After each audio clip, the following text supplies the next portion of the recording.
Jadi cerita kali ini dialamin sama satu keluarga yang lagi liburan ke taman safari. Oke. Ada bapak, ibu, dan 2 anak. Kita sebut aja namanya Pak Arif, Bu Nita, anak pertamanya namanya Rini, dan adiknya namanya Rio. Arif, Nita, Rini, Rio. Betul. Oke. Mereka beda 2 tahun, Rini kelas 3 SD dan Rio kelas 1 SD.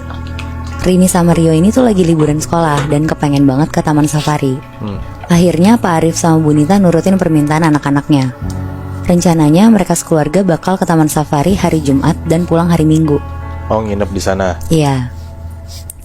Jadi ceritanya Pak Arif sama Bu Nita mau surprisein anak-anaknya buat nginep di karavan taman safari. Kalian pernah nggak nginep atau tahu karavan taman safari? Gue nggak tahu lagi. Gue juga nggak tahu. Nggak tahu ya. Jadi karavan tuh kayak penginapan gitu di dalam taman safari. Letaknya tuh kayak di tengah hutan gitu. Terus kayak bener-bener ngerasain pengalaman tidur di karavan yang bentuknya mobil gitu. Oh, Iya, iya. RV gitu ya? Iya, Oh, kebayang nggak? iya. Kayak di luar negeri yang bis gede gitu nggak sih? Iya, benar. Oke. Terus. Nah, dari sekian banyak penginapan di taman safari, Pak Arif sama Bu Nita tuh sengaja untuk milih nginep di karavan. Karena pengalaman baru juga kan untuk mereka sekeluarga. Ya. Akhirnya berangkatlah mereka berempat ke taman safari hari Jumat pagi. Rini sama Rio tuh seneng banget, dari rumah udah sibuk nanya-nanya. Kayak kita harus bawa wortel ya, dan pertanyaan-pertanyaan lain tentang hewan yang akan mereka lihat nantinya. Pas mereka udah sampai taman safari, karena ini pengalaman pertama mereka tuh takjub banget mau Bi. Dari awal masuk taman safari kan pintu masuknya gede banget ya. Kayak megah gitu, muka mereka tuh berbinar-binar banget. Berisik banget, terus teriak-teriak gitulah. Mereka masuk ngelihat jerapah, kuda nil, dan macam-macam hewan yang masih bisa dikasih makan lewat jendela mobil mereka. Terus tiba-tiba mereka masuk ke kawasan yang danger gitu. Kawasan macan dan lainnya yang diharusin untuk nutup kaca mobil mereka. Ya. Di situ Rini nanya-nanya, kok kita harus nutup kaca mobil sih Pak? Rini kan mau lihat macannya biar jelas. Terus Pak Arif jelasin kalau macan tuh hewan yang berbahaya. Ya kayak sambil ngasih edukasi ke anak-anaknya pokoknya. Terus pas masuk area macan putih, Rini bilang, kenapa macan putihnya ngeliatin Rini? Kenapa macan putihnya ngedeket ke mobil? Papa, mama, macannya marah ke Rini. Di situ mama papanya bahkan Rio pun kaget karena nggak ada macan di sekitar mobil mereka, Moebi. Oh, yang lihat cuma si Rini doang. Iya. Oh. Macannya semuanya kayak lagi duduk-duduk di dekat kandang mereka gitu loh posisinya, jauh dari mobil. Iya. Terus pas mamanya nengok ke belakang, ke tempat duduknya Rini, mukanya Rini tuh pucat banget. Dan bener, pas mamanya megang Rini, badannya tuh panas. Sepanas orang kalau lagi demam. Oh. Jadi kayaknya Rini tuh sampai halu gitu loh ngeliat macan putih tadi. Terus mamanya bilang ke papanya, kayaknya Rini terlalu semangat deh pergi ke taman safari, makanya bisa sampai sakit gini. Soalnya kayak kalian tahu nggak, anak kecil kalau excited mau pergi pasti demam gitu loh sebelumnya. Oh gitu ya? Iya, dulu sih gue gitu. Oke. Akhirnya mereka sekeluarga nyelesain lah trek taman safarinya. Mereka jalan terus sampai ke penginapan mereka. Pas sampai di karavannya, itu tuh waktu nunjukin jam 4 sorean lah kira-kira. Bu Nita gendong Rini, terus nidurin Rini di kasurnya. Jadi tuh unik banget Moebi. Biar ada gambaran, di mobil karavan ini tuh ada 2 kamar. Satu kamar yang kasurnya master bed gitu. Satu lagi kamarnya tuh yang tingkat atas bawah. Oh, oke. Terus ada ruang tamu yang ada TV-nya juga. Jadi sebenarnya tuh sempit. Nah, hari ini tuh lagi sakit tapi masih banyak mau gitu loh. Bukannya dia tidur sama mama papanya, tapi dia ribut banget minta tidur di kamar yang kasurnya tingkat atas bawah. Dan dia kepengen tidurnya tuh di bagian atasnya gitu.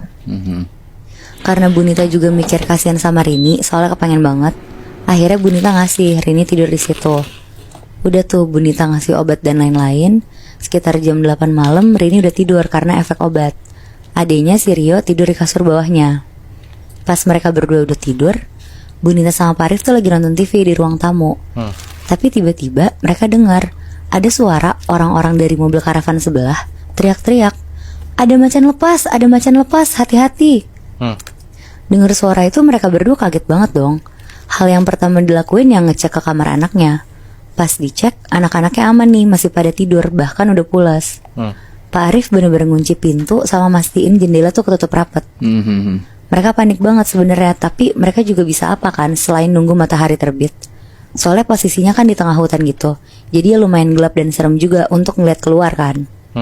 Akhirnya Pak Arif nelfon ke resepsionis untuk mastiin apa benar ada macan lepas. Terus resepsionisnya tuh bilang, Oh iya pak, tadi saya juga ditelepon sama karavan sebelah. Ternyata katanya mereka salah lihat. Lega denger info dari resepsionis saya itu, akhirnya Pak Arif sama Bu Nita siap-siap untuk tidur. Jadi gue mau ceritain pengalaman tetangga gue sendiri. Tetangga gue ini tinggalnya di Bintaro, di perumahan yang sebelahan sama rel kereta api. Oke.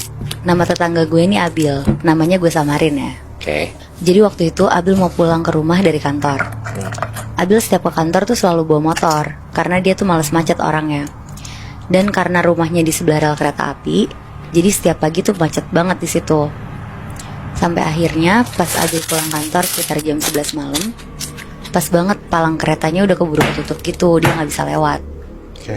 Ya udah ditunggulah sama si Abil ini, sampai pas kereta mau lewat. Kereta kan jalannya cepet ya, tapi ini tuh lewatnya nggak secepat biasanya gitu, kayak agak pelan dikit. Tadinya Abil ini tuh nggak nyadar, dan dia tuh kayak lagi main HP gitu. Tapi karena dia ngerasa kok ini keretanya lama banget, akhirnya dia ngelihat ke arah keretanya. Pas dia ngelihat, dia ngerasa aneh. Soalnya di tempat masinisnya kayak ada orang berdiri, tapi yang kelihatan tuh badannya doang, gak ada kepalanya. Oh shit. Buntung gitu maksudnya? Iya, Anjing. kaget kan jadinya si Abil ini. Wah. Pas dia lagi kaget, dia lanjut ngelihat di gerbong-gerbong berikutnya. Ternyata banyak sosok yang nempel ke kaca kereta, kepalanya keluar-keluar dari kacanya, mukanya pada hancur, tangannya melambai-lambai keluar kayak minta tolong gitu. Oh. Abil lemes banget satu badan dan cepet-cepet ngebut ke arah rumahnya. Pas sampai pos satpam, Abil berhenti dan bilang ke satpamnya, "Pak, Bapak barusan lihat kereta lewat kan Pak? Itu kereta apa sih Pak? Kok isinya kayak gitu Pak?" Terus satpamnya bilang, "Hah, gitu gimana Mas keretanya?" Akhirnya Abil nyeritain apa yang dia lihat di kereta tadi. Ngedenger cerita itu, si satpam ini mukanya kaget, campur ketakutan, dan berusaha nenangin si Abil.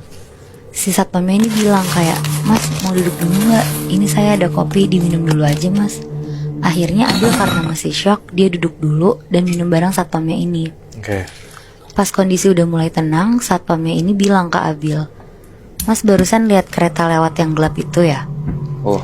"Mas, sejujurnya saya sih belum pernah lihat, tapi orang-orang lumayan banyak yang ditampakin kereta itu."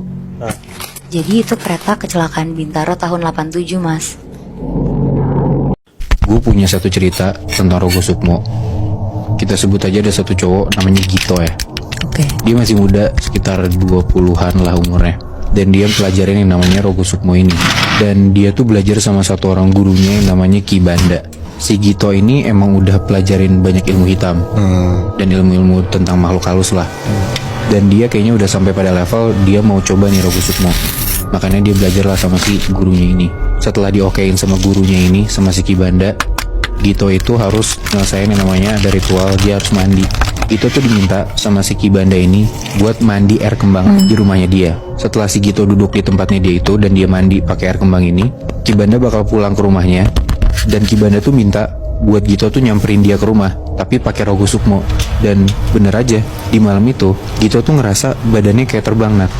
Dia ngerasa dia bisa ngeliat badannya sendiri. Dia ngeliat badannya tuh duduk di atas tanah di rumahnya dia. Dan setelah itu langsung lah dia nyamperin Ki Banda ke rumahnya. Gito sampai ke rumahnya dan udah ketemu. Nah tapi intinya si Ki Banda ini bilang, "Ini kamu saya tes bisa kemana aja, dan yang penting kamu harus balik ke badan kamu sebelum subuh. Karena kalau udah lewat dari subuh, dia nggak bisa balik ke badannya dia." Sampai akhirnya Ki Banda tuh ngajak Gito ke suatu tempat kayak kebun-kebun gitu dan banyak pepohonan. Terus Ki Banda bilang, coba kamu pergi ke sana." Sambil gurunya tuh nunjuk ke satu arah yang jalannya tuh ya lebih jauh lah dari gurunya ini. Dan di situ ya pepohonannya makin banyak. Gito masuk ke pepohonan itu dan itu kayak sekitar udah jam 3 atau setengah 4 subuh. Gito udah nggak ngeliat lagi nih gurunya ada di mana. Cuman pas Gito mau balik ke badannya dia, Gito coba ambil jalan A gitu ya buat ke rumahnya dia. Entah kenapa dia tuh selalu balik ke titik awal. Dia kayak disasarin gitu loh Nat. Dan udah mulai panik tuh gara-gara udah mau subuh kan. Ditambah saat Gito ngelakuin Rogo Sukmo ini, dia tuh kayak masuk ke dalam dimensi yang beda sama dimensi manusia gitu loh Nat. Jadi dia tuh bisa banget ngelihat makhluk atau hal-hal yang manusia tuh nggak bisa lihat. Segala makhluk banyak banget itu ada di situ, ada di pohon-pohon di hutan-hutan itu ataupun di perjalanan dia pas dia sama Ki Banda juga. Dan permasalahannya kalau Gito ini nggak balik ke badannya sebelum subuh, raganya tuh bakal dikuasain sama jin setempat dia. Sampai di tengah perjalanan dia mau balik ke badannya, itu kayak udah jam 4-an. Dan pas Gito udah deket banget nih sama badannya, di belakangnya Gito tuh udah banyak banget jin dan setan yang ngikutin dia. Karena ya jin dan setan ini tahu kalau misalkan mereka tuh mau ngambil badan orang yang rohnya lagi keluar. Dan sampai akhirnya di situ Gito gagal. Nah, terus gimana? Dia terlambat buat masuk ke badannya, Nat. Dan setelah rohnya nggak bisa balik ke badannya, Gito ya dengan rohnya dia yang sambil berterbangan itu, dia tuh ngerasa di hari itu tuh gelap terus, bener-bener malam, gak ada pagi. Kalaupun kayak ada cahaya tuh bener-bener mendung banget. Dan dia tuh kemana-mana kayak hampa, bener-bener semua gelap. Anjing.